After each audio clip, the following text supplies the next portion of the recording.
Now we're gonna start with some quick hits as Eric Young is in fact under contract with WWE and has been under contract with WWE since since November pretty much as AEW as Impact Wrestling finished him up in November, but Eric Young is setting up for is just waiting for some direction, which he has not gotten thus far. If I was WWE, honestly, at this point, I would consider putting him in developmental down in NXT. But the fact of the matter is, I don't know necessarily if, like, the one thing I would think of is that maybe WWE had plans for the beginning of the year and didn't really have Eric Young factored in. But now with WrestleMania out of the way, those plans could change. But the other aspect is maybe putting him in developmental would not be the worst idea, as it would allow, like, basically save him until after the draft. And if the draft is taking place when it is rumored to be taking place in the beginning of next month, then all you have to do is just wait until the beginning of next month, and then you could get him in, get him back on television. Simple as that.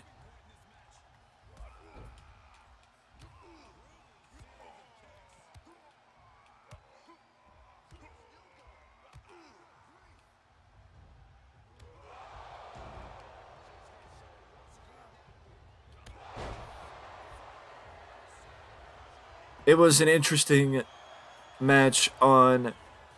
Well, speaking of an interesting match,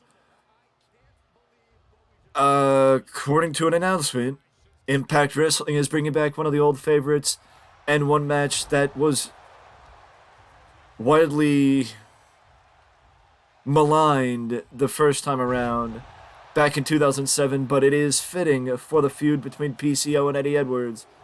And I, for one, find Impact Wrestling either hit or miss.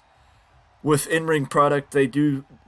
With the in-ring product of Impact Wrestling, they do drive home as to why they are one of the top companies with that, and Josh Alexander was the leader of that.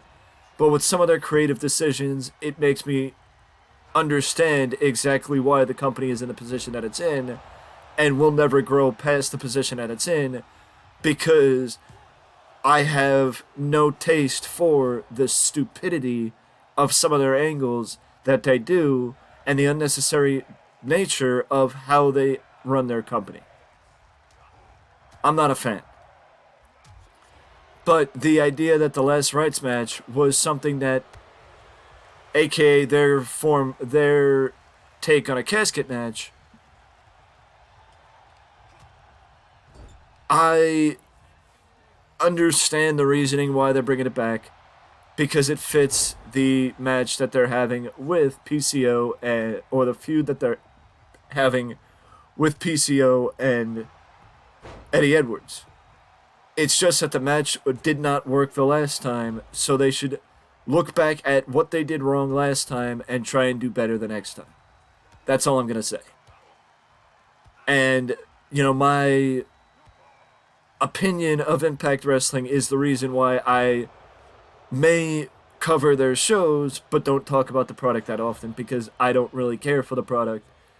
On a grander scale, I do like the fact that the company has what they have, and does what they do and gives the boys another place to work. But the fact of the matter is, I have no respect for some of the things that they've done. Specifically, how Eric Young and Taya Valkyrie were written off the company. I have no respect for I have no respect for that. I have about as much respect for that as I did when they did what they did years ago with Mickie James and James Storm at a train station. It's ludicrous, unnecessary, and is impossible to suspend your disbelief, which takes fans out of it. But I apologize for getting caught up in the thing. Either way, I mean, that's just my opinion of the last rights match. I guess is the best way to put it. It's a solid name for a casket match, but it just wasn't done well the last time. So I don't know how well it's going to be done this time. But speaking of an interesting match, we saw 2 interesting women's matches last night as we got new women's tag team champions with Liv Morgan and Raquel Rodriguez winning the women's tag team titles. And I believe Raquel Rodriguez is the first person to win the titles twice with 2 different partners, as she won it with Aaliyah last year and Liv Morgan this year. After the match, basically Becky Lynch had Trish Stratus replace Lita, as Lita was taken out of commission, and Trish Stratus lost to Liv Morgan, which I think there needs to be a lot made out of that because of the fact that Liv Morgan pinned WWE Hall of Famer. So props to Liv Morgan getting the biggest victory of her career, or one of them. And also, I think it's like one of the comment sections said on the YouTube video I watched, which I believe was from the WWE USA YouTube channel, that Liv Morgan becomes the first person to win a women's championship, the Money in the Bank, and the women's tag team titles. So props to Liv Morgan for winning, for getting that opportunity to have that, have that achievement. But also, Trish Stratus attacked Becky Lynch, and I will break this down on Sunday. What I think WWE should do with Trish Stratus, Becky Lynch, and that upcoming rivalry, because I think there's a specific way they should book this feud, and I'm going to go through it on Sunday.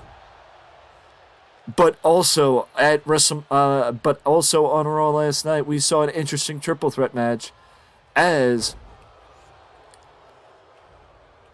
Io Sky, Michin, and Piper Niven fought in a triple threat match to be the next challengers for Bianca Belair. And basically, those 3 women have never challenged Bianca Belair before, or maybe Piper Niven did it in a previous life, but I don't remember Mia Yim or Io Sky challenging Bianca Belair, which is exactly what Bianca Belair needs. Bianca Belair needs new, fresh challengers. And the fact that the reason why this was interesting is because because Io Sky was not alone.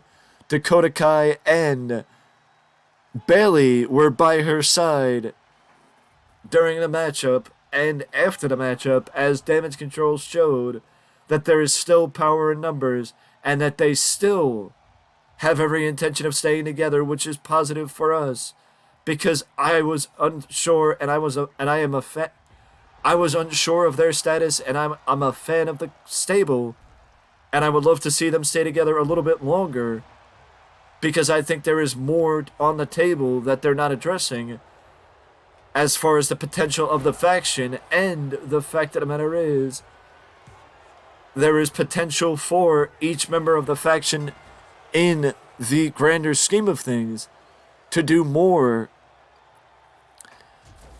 and maybe a story to be told with one of them winning the title as opposed to both of them, if that makes sense. If that makes sense, there is more to be told with this type of story being told, where Io Sky is the one challenging for the belt instead of Bayley. There is more to the story being told, and that there is more opportunities to be told with stuff being flipped over. The fact of the matter is, I think there is potential for Dakota Kai and Io Sky to be top challengers for the Women's Championship and the Tag Team titles, and that this is something that they need to address, where Bayley could pull back herself and be the mentor to Dakota Kai and Io Sky that we all thought that she would be in this stable. Either way, though, I think it was a solid episode of Raw, And also, I just want to point out, I love the fact that they are going and continuing the rivalry between Bobby Lashley and Bronson Reed that started during the Andre the Giant Memorial Battle Royal, because it makes the Andre the Giant Memorial Battle Royal seem more worth it, because there's side effects to the Battle Royal. I think it would have been better off if they did a brawl first and then a match next week, but that's just me. But also, there's a report from Fightful as we wrap up this news video, where a number of superstars, once they found out that John Cena was set to work WrestleMania, which they found out last summer, that a number of superstars pushed to fight John Cena at WrestleMania. And even though it only lists off Theory, Logan Paul, and Cody Rhodes as potential opponents, I think that there was plenty of other people that wanted to fight John Cena in his first match at WrestleMania in front of a live crowd since 2018, and the first match that was promoted beforehand since Rusev, which is crazy to think that John Cena hasn't had a match at WrestleMania promoted beforehand since Rusev and their match at WrestleMania 31, and that he hasn't had a match in front of a live crowd at WrestleMania since 2018. That's crazy. Because John Cena was always a fixture at WrestleMania, but I mean, I don't think that they made a wrong decision having Theory and Cena and Rollins and Logan Paul be the matches at WrestleMania. It is just the fact that I would love to see if there was any other people other than the three that were rumored, Theory, Cody, and Logan Paul, as potential opponents for John Cena. Let me know down in the comment section below your thoughts on if WWE made the right decision. Did they pick the right person for Cena's match?